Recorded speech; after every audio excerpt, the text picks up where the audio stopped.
비상기금을 대통령께서 왜 그런 방법을 썼을까? 이 부정선거만큼은 반드시 바로잡겠다고 기업까지 선포하게 된 것 아닙니까? 부정선거는 증거는 차고 넘칩니다.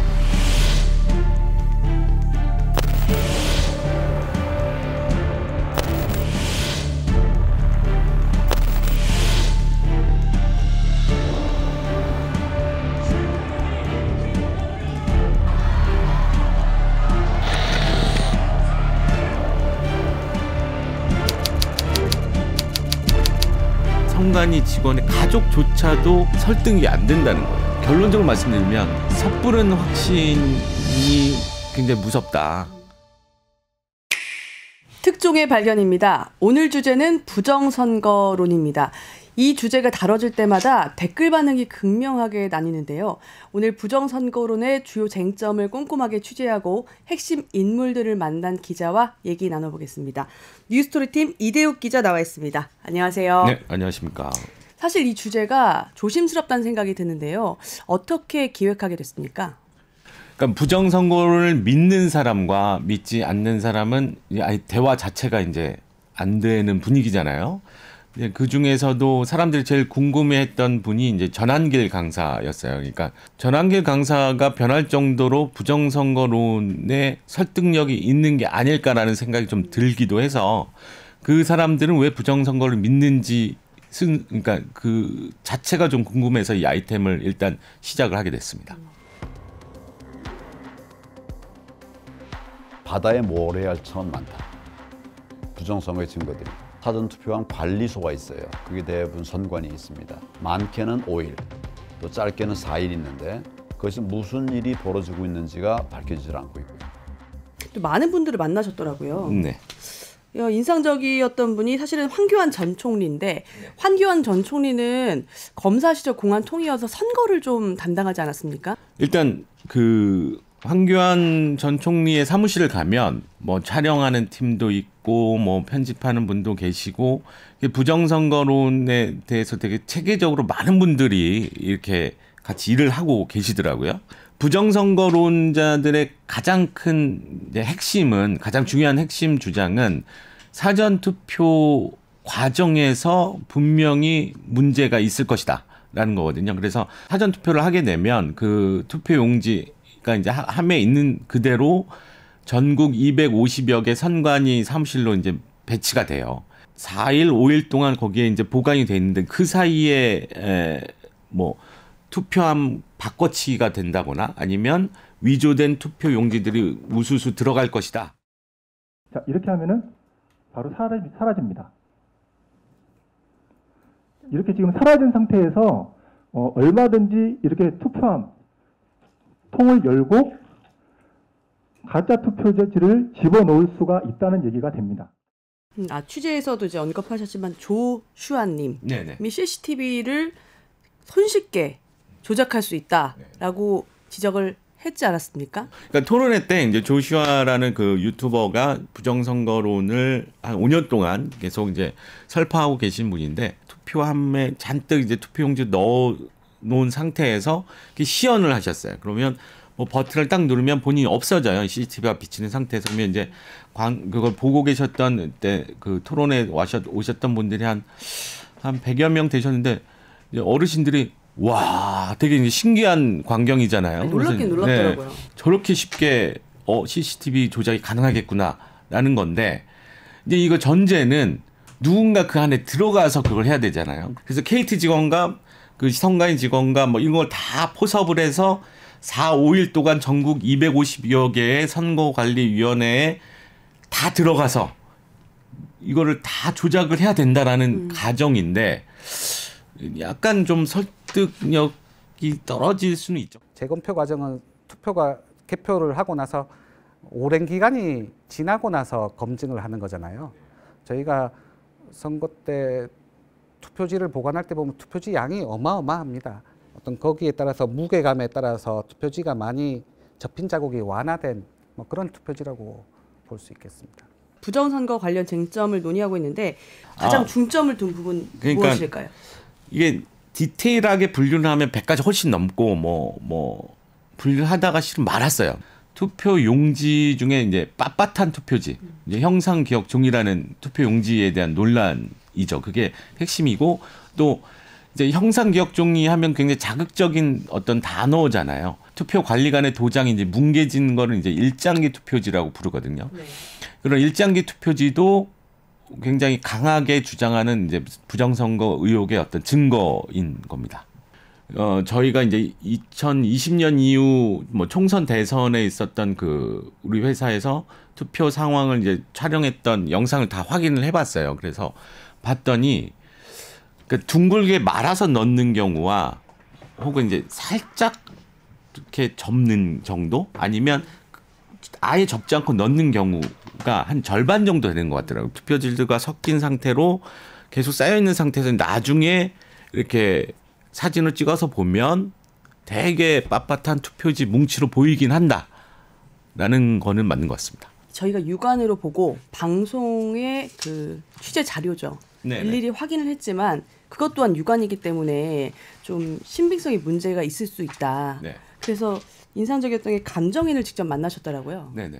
그 감정은 이제 그 민경욱 전 의원이 이제 선거 무효 소송을 제기를 해서 뭐 계속 논란이 있었을 거 아니에요. 그래서 재판부에서 그러면 종이를 감정을 하자 이렇게 주장을 하니 그래서 감정인 후보 풀을 만들어서 이 중에서 민경욱 의원 측에 이제 너희들이 골라라, 당신들이 고르시오. 그래서 선택한 분이 충북대학교 이제 종이 목재 과학과의 신수정 교수님이에요.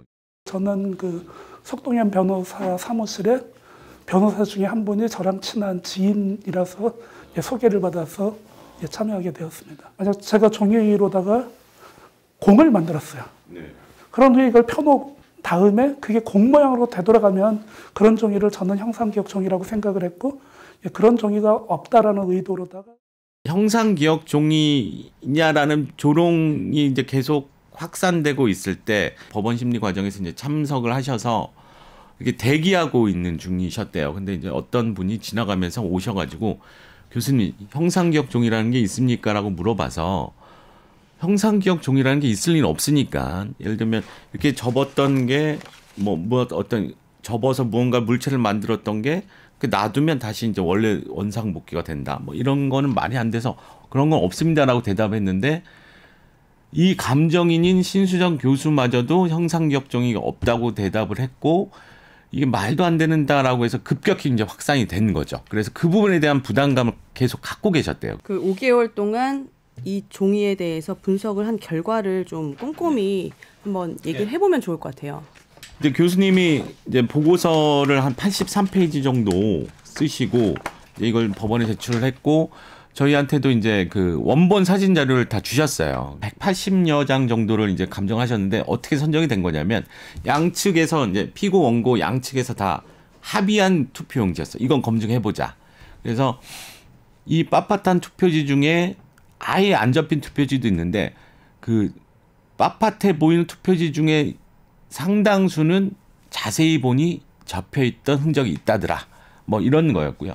일장기 투표지 같은 경우에는 이제 선관위는 원래 이제 잉크를 충전한 어떤 관인, 그러니까 충전식 관인인데 이거를 또 스탬프에 또 찍다 보면 뭉개질 수도 있다. 뭐 이런 해명을 하고 있습니다. 저는 부정선거를 믿는 분들은 두 가지 부류로 좀 나눌 수 있다고 보거든요. 이게 다른 목적이 있는 분이 있는 것 같아요. 예를 들면 정치적인 어떤 목적 혹은 경제적인 목적이 있는 부분도 분명히 있는 걸 거예요. 그 외에 그런 굉장히 사회 지도층이란 분이 이렇게 올곧게 지속적으로 강하게 확신하며 부정선거를 주장을 하니 듣다 보면 믿을 수도 있을 것 같긴 하거든요. 예를 들면 저도 약간 이거 설득력 있는데라고 들었던 것 중에 하나가 이제 토론회에서 나온 얘기인데 막 1800년대생의 선거인 명부가 있는 거예요. 자기들이 선거인 명분을 이제 받아서 봤더니 이게 말이 되냐. 이게 투표 조작을 하다 보니 이런 사람들까지 들어와 있다라고 해서 이제 선관위한테 이제 궁금해서 물어봤죠. 이게 말이 되냐. 이게요. 아니 뭐 한 150살, 160살 되는 사람이 뭐 기네스북에 오를 만한 사람들이 10명 있다. 이 사람들 어떻게 할 거냐 그랬더니 선관위 입장은 그거예요. 행정적인 착오로 사망시효가 누락된 사람들이 몇 명 있었던 거예요. 그러니까 그분들은 투표를 할 리가 없잖아요. 네.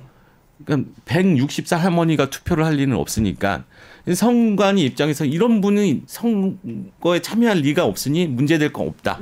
선관위 얘기가 자연스럽게 나왔는데 선관위가 계속 신뢰를 잃고 있어요. 그러다 보니까 아마 선관위가 계속 해명을 해도 이 부분을 못 믿겠다. 라는 얘기가 나올 수밖에 없는 부분이 있는 것 같거든요. 못 믿을만 하기도 해요. 왜냐하면 이제 요즘엔 젊은 층한테는 이제 공정함이 너무나 중요한 화두이고 우리 시대가 참 그래도 깨끗해졌다고 했는데 그리고 어떻게 보면 굉장히 믿었던 조직인 선관위가 인사에 대한 문제가 저렇게까지 노골적으로 비리가 있을 수 있냐라는 문제제기가 당연히 있을 수밖에 없는데 견제와 감시가 필요한 어떤 입법이 필요하긴 해요. 그래서 그런 것들이 여야 합의를 통해서 어떻게 제도적 장치가 만들어질 필요는 분명히 있다고 봅니다. 이 부정선거를 주장하는 분들은 이 선관위의 이번에 뭐 징계와 막 이런 등등해서 수백 건이 발견됐으니 수백 명의 부정 채용이 있을 것이고 부정 채용이 된 분들의 상당수는 중국인일 것이다라는 논리를 이렇게 이어가거든요. 그러니까 조작이 가능했다. 그러니까 이 선거 과정의 부정 선거의 어떤 흐름을 만들려면 이게 실제 실현시키려면 대규모의 인력과 돈이 필요한 일인데 수백 명의 어떤 조직적인 어떤 움직임을 가지고 부정선거를 했다면 이게 나오는 사람도 없고 과연 누가 했을까 자기들도 이제 생각을 하다 보니 이거는 중국 그 공산당의 어떤 후원을 통해서 만들어진 것이다라는 논리를 만드는데 이게 억지로 갖다 붙이는 거죠. 다 취재해보니 어떠시던가요? 실은 이제 이게 결론적으로 말씀드리면 섣부른 확신이 굉장히 무섭다. 우리 시대의 어떤 하나의 어떤 흐름이 이제 확신을 너무 섣불리 하면서 빠져들고 이게 굉장히 좀 중립지대가 좀 더 많아야 되는데 너무 극단화돼 있으니까 이제 확신도 빨리빨리 해버리고 그거에 대한 정보도 굉장히 편향적으로 이제 받아들이는 게 참 무서운 일이구나라는 생각을 하게 됐는데, 그러니까 그렇다고 부정선거론자들한테 너희는 바보냐 이거 왜 믿냐 이런 것도 잘못된 것 같아요. 그러니까 어떻게든 말이 안 통해도 보여주고 설득하고 그럴 수 있다. 하지만 그거는 다른 걸 좀 배제하고 객관적인 사실만 보자. 아니면 하나의 주제, 부정선거 의혹의 하나의 주제마다 끝장 토론을 하자라는 식으로 계속 설득하는 과정이 필요한 거지. 쟤네들은 얘기가 안 통하는 애들이야. 막 이거는 좀 이제 좀 지양해야 될 자세인 것 같아요. 그러니까 선관위 직원들이 고백을 들어보면 참 놀라워요. 선관위 직원의 가족조차도 부정선거를 믿고 있는데 설득이 안 된다는 거야. 그 정도로 부정선거를 믿는 한 30%대의 사람들은 확신에 차 있을 수 있기 때문에 이제 이게 어떤 계기가 돼서 조금 잦아들 수도 있겠지만 솔직히 민주주의의 어떤 가장 큰 위기의 신호일 수도 있거든요. 왜냐하면 공정한 선거는 민주주의의 가장 기본인데 이걸 상당수의 어떤 국민들을 믿지 않고 어떤 결과가 나와도 다음 선거에서 어떤 결과가 나와도 누군가는 상당수의 국민들이 이거를 선관위의 어떤 불신하고 결과를 승복하지 않는다면 그 잠재된 갈등은 끝없이 반복될 거라는 거죠. 어디가 이기든. 그런 거는 우리한테는 굉장히 큰 사회적 비용으로 다가올 수도 있는 것 같아요. 네, 알겠습니다. 오늘 함께해 주셔서 감사드리고요. 이대욱 기자 오늘 말씀 여기까지 듣겠습니다. 감사합니다. 네, 감사합니다.